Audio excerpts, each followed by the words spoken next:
अपने गुनाहों से तौबा कर ली, तो बाइबल कहती अब तुम्हारा शरीर पवित्र आत्मा का घर है, अब तुम्हारे शरीर में पवित्र आत्मा रहता है, तुम अपने नहीं हो, तुम यीशु मसीह का लहू देकर, दाम देकर तुम मोल ले लिए गए हो, इसलिए अपने शरीर के द्वारा परमेश्वर की महिमा करो।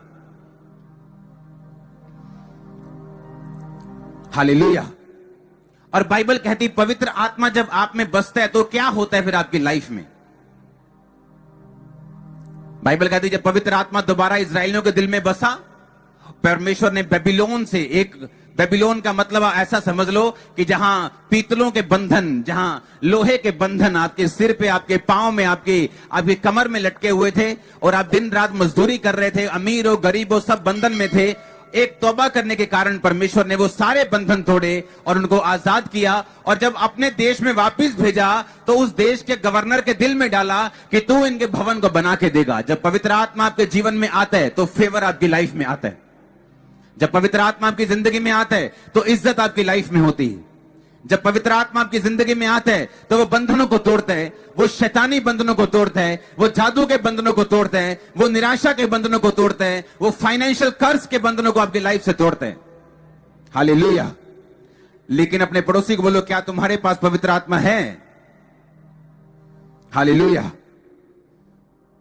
बाइबल कहती पवित्र आत्मा जब आपकी जिंदगी में होता है, उसने एजरा की अगुवाई की थी, वो आपकी अगुवाई करते हैं। आपने कौन से बिजनेस में जाना है, आपने कौन से कैरियर को चुनने, क्योंकि आपका पड़ोसी जिस कैरियर में कामयाब है हो सकता है आप उसमें फेल हो जाएं। आपका पड़ोसी जिस दुकान में पास हो रहा है आप उसको देखकर खोल के फेल हो जाएं, ऐसा हो सकता है। अगर आपके पास पवित्र आत्मा नहीं है आप कॉपी कैट बन सकते हैं और फेल हो सकते हैं, लेकिन अगर आपके पास पवित्र आत्मा है तो वो कॉपी हो या ओरिजिनल हो, वो कैसा भी हो, वो आपको सफल कर सकता है, क्योंकि वो आपको बताएगा कि तूने क्या करना है। आमीन। बाइबल कहती है पवित्र आत्मा लोगों को समझ देते हैं, वो लोगों से बात करते हैं, वो लोगों की अगुवाई करते हैं। पुराने नियम में परमेश्वर ने लिखा कि मूसा के टाइम पे जब परमेश्वर ने अपने भवन को बनाना था तो परमेश्वर ने ऐसे लोगों को खड़ा किया और उनके दिल में ऐसी बुद्धि डाली कि जो परमेश्वर के कहने के अनुसार लकड़ी का काम कर सके, जो परमेश्वर के कहने के अनुसार लोहे का काम कर सके, पीतल का काम कर सके, परमेश्वर के कहने के अनुसार वेदियों को बना सके। यह भी पवित्र आत्मा का काम था। यूसुफ क्यों कामयाब हुआ? क्योंकि उसके पास दर्शन बताने का, दर्शन का अर्थ बताने का वरदान था। और किसने दिया? पवित्र आत्मा ने। यूसुफ के बाद में एक बात बोली जाती थी कि यूसुफ के अंदर एक उत्तम आत्मा रहती है। कौन सी उत्तम आत्मा? वो पवित्र आत्मा था जो उत्तम था, क्योंकि पवित्र आत्मा से ऊपर और कोई नहीं है। कोई भी उत्तम आत्मा इस धरती पे नहीं है सिवाय पवित्र आत्मा के। हालेलुया। क्योंकि सबने पाप किया, किसी ने पुराने टाइम पे किया और परमेश्वर में आ गए, किसी ने बाद में किया, लेकिन पवित्र आत्मा पवित्र है, उसने कभी भी पाप नहीं किया, बाइबल कहती। और वही उत्तम आत्मा था जो यूसुफ के अंदर रहता था और उसकी गवाही दी जाती थी कि इस बंदे के अंदर उत्तम आत्मा रहता है। और उसके अंदर एक गिफ्ट था। कौन सा? दर्शनों का अर्थ बताना। कि आप उसे अपना सपना बताते थे, वो उसका अर्थ बताता था। और वो ख्याली पुलाम नहीं होते थे, वो सपना सच होता था। इसी वरदान के कारण जब राजा के दो बंदों ने राजा को बताया कि राजा जब हम जेल में थे तो एक यूसुफ नाम के बंदे ने हमें हमारे दर्शनों का अर्थ बता दिया था। एक को उसने बताया था तू मर जाएगा 3 दिन में, एक को बताया था कि 3 दिन में तेरी पोस्ट दोबारा तुझे राजा गद्दी पे बिठा देगा, और वैसा ही हुआ था। तू उसको बुला, तेरे दर्शन का अर्थ वही बता सकता है। और बाइबल कहती है जब यूसुफ राजा के सामने आया तो उसने उस दर्शन का अर्थ बताया, और उस दर्शन के अर्थ बताने के कारण वो उस देश का प्रधानमंत्री बनाया गया। इसका मतलब क्या? इसका मतलब अगर पवित्र आत्मा आपके जीवन में है, वो आपको एक खास वरदान देगा जो आपको लोगों से भिन्न करेगा, लोगों से अलग करेगा। जब पवित्र आत्मा आपकी जिंदगी में होगा, वो आपको गाइड करेगा आपके बिजनेस के लिए, आपके घर के लिए, आपकी जॉब के लिए, आपकी सेवकाई के लिए, आपके कैरियर के लिए। अगर आप डॉक्टर है तो आपको ट्रीटमेंट लोगों को देने के लिए। डॉक्टर से भी गलतियां होती हैं, हाँ या ना, क्योंकि वो भी इंसान है। पिछले दिनों में फेसबुक 6 घंटे के लिए बंद हो गया, फेसबुक, व्हाट्सएप, इंस्टाग्राम, और 447 अरब रुपए का उसको नुकसान हुआ।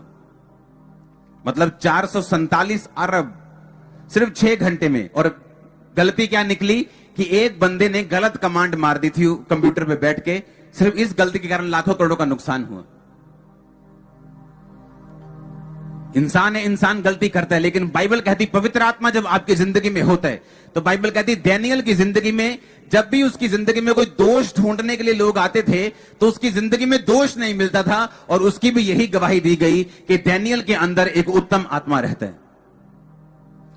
आपकी दुनिया में अगर कीमत बढ़ानी है, अगर अपनी दुनिया में इज्जत बढ़ानी है, अगर दुनिया में वो गुमे हुए जानवरों की तरह नहीं रहना है, तो आपको याद रखना होगा कि पवित्र आत्मा आपको चाहिए ही चाहिए, किसी कीमत पर, हर कीमत पर आपको चाहिए। अगर वो आपके पास नहीं है, आपका टैलेंट किसी काम का नहीं, क्योंकि वो आपकी जिंदगी में बरकत दे सकता है, किसी तरह का पैसा दे पाएगा, लेकिन बाकी सब चीजों से आपको फ्री नहीं रख पाएगा, बाकी सब श्रापों से आपको सुरक्षित, प्रोटेक्टेड नहीं रख पाएगा, आपको आजाद नहीं रख पाएगा। और यही बात दाऊद जानता था। इसलिए भजन संहिता की उस आयत को हम पढ़ेंगे, उसमें लिखा, हे परमेश्वर मुझे अपने सामने से निकाल ना दे और अपने पवित्र आत्मा को मुझसे अलग ना कर। दाऊद यह बात जानता था कि उसकी जिंदगी में उसकी आशीष का कारण पवित्र आत्मा है, बार बार जीतने का कारण पवित्र आत्मा है। इसलिए उसने परमेश्वर से प्रार्थना की, जब उसने पाप किया, कि प्रभु अपने पवित्र आत्मा को मुझसे अलग ना कर और मुझे अपने सामने से निकाल ना दे।